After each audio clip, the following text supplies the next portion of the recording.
আসসালামু আলাইকুম। জয়কে ফ্যামিলি ব্লগে আপনাদের স্বাগতম। আজকে আমি আপনাদের সাথে শেয়ার করব রসুনের আচার। একটা পরিমাণে সরিষার তেল কড়াইতে দিয়ে আমি ৫টার মতো শুকনো মরিচ দিয়ে দিয়েছি, ৩ টুকরা তেজপাতা দিলাম, ৩টা এলাচ দিলাম আর ২ থেকে ৩ টুকরা পরিমাণে দারচিনি দিয়ে দিলাম। তো এগুলোকে একটু ভেজে নিচ্ছি। হালকা একটু ভেজে নেওয়ার পর এখানে দিয়ে দিলাম হচ্ছে ১ চা চামচ পরিমাণে পাঁচফোড়ন। পাঁচফোড়নটা দিয়ে একটু ভেজে নেওয়ার পর আমি এখানে দিয়ে দিব হচ্ছে হাফ কেজি পরিমাণে রসুন। অবশ্যই এই রসুনের আচারে ১ কোয়া রসুন ব্যবহার করার চেষ্টা করবেন, তবেই রসুনের আচারের আসল স্বাদটা পাওয়া যায়। তো রসুনগুলোকে দিয়ে আরও একটু হালকা করে ভেজে নিচ্ছি। এরপরে দিয়ে দিলাম হচ্ছে হাফ টেবিল চামচ পরিমাণে লবণ, আর ১ চা চামচের কম পরিমাণে হলুদের গুঁড়া, ১ চা চামচের কম পরিমাণে মরিচের গুঁড়া। কারণ এখানে অনেক ধরনের মরিচ ব্যবহার করা হবে, তাই মরিচের গুঁড়াটা আমি কম দিলাম, তা না হলে আরো বেশি ঝাল হয়ে যাবে। এরপরে আমি দিয়ে দিচ্ছি এখানে ৫টার মতো নাগা মরিচ। প্রথমে ৪টা দিয়েছিলাম, পরে আমি আরো একটা যোগ করে দিলাম। তো এই নাগা মরিচটা দেওয়ার কারণে না এখানে খুব সুন্দর একটা ঝাঁঝালো ফ্লেভার কাজ করে।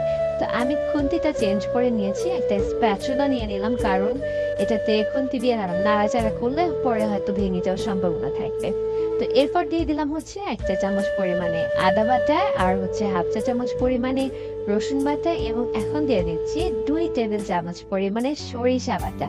এই সরিষা বাটাটা এই আচারের টেস্টটাকে একদমই চেঞ্জ করে দেবে, বলতে পারেন এটা হচ্ছে ম্যাজিক্যাল ইনগ্রেডিয়েন্ট এই আচারের ক্ষেত্রে। তো এরপরে হচ্ছে এগুলোকে জাস্ট ভালো করে আরেকটু ভেজে নিতে হবে। একটু হালকা ভেজে নেওয়ার পর আমি এখন দিয়ে দিচ্ছি হচ্ছে তেঁতুলের পাল্প কিংবা কাল যেটাই বলেন। তেঁতুল পানি দিয়ে ভিজিয়ে রেখেছিলাম, এবং তেঁতুলটা আমি কম পরিমাণ পানি ব্যবহার করে একটু শক্ত করে কাপটা বের করে নিয়েছি। সেটাকে দিয়ে আমি আরো ভালো করে নাড়াচাড়া করে মিশিয়ে নিয়ে একটু টান করে নেব। এই আচারে গরম মশলাগুলো ব্যবহার করার কারণে আচারটা খাওয়ার সময় একটা মাংসের টেস্ট পাওয়া যাবে, এবং সরিষার একটা ঝাঁঝালো ফ্লেভার, তারপর নাগামরিচের একটা ঝাঁঝালো ফ্লেভার, মানে আচারটা খুবই টেস্টি হয়। তো এই পর্যায়ে এসে আমি দিয়ে দিলাম হচ্ছে ১ কাপ পরিমাণে আখের গুড়।